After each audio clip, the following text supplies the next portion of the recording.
ప్రియమైనటువంటి సహోదరి సహోదరులారా, ఈనాడు క్రీస్తు ప్రభు మనందరినీ కూడా సఖ్యత పడండి అని సెలవిస్తూ ఉన్నారు.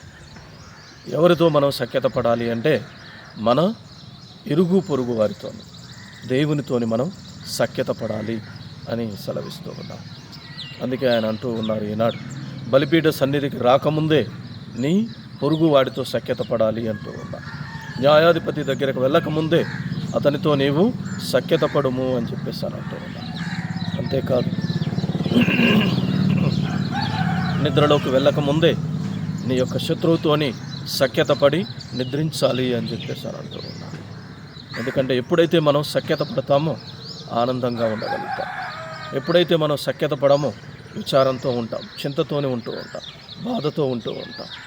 ఎక్కడ ఉన్నా కూడా మనం ప్రార్థన చేయలేము, తినలేము, ప్రశాంతంగా నిద్రించలేనటువంటి వారిగా ఉంటాము. ఎందుకంటే సఖ్యత పడకపోతే ప్రశాంతతను కోల్పోయినటువంటి వారిగా ఉంటూ ఉన్నారు. అందుకే చూడండి, ఎంతోమంది సఖ్యత పడలేకపోతూ ఉన్నారు, క్షమించలేకపోతూ ఉన్నారు. కాబట్టే కుటుంబాల్లో గొడవలు, చంపుకోవడాలు, హత్యలు, అత్యాచారాలు, యుద్ధాలు, శాంతి సమాధానాలు లేకుండా జీవించటాన్ని మనం చూస్తూ ఉన్నాం.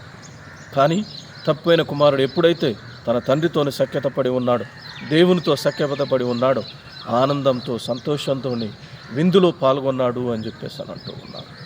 మరి మనం కూడా ఆ క్రీస్తు ప్రభు ఇచ్చేటటువంటి పరమ విందులో పాల్గొనాలి అంటే ముందుగా సఖ్యత పడాలి, క్షమించబడాలి. నీవు క్షమించినట్లే నిన్ను కూడా నేను క్షమిస్తాను అని ప్రభు అంటూ ఉన్నాడు. కాబట్టి దేవుడు మనందరికీ సఖ్యత పడే భాగ్యాన్ని ప్రసాదించుదురుగాక. ఆమేన్.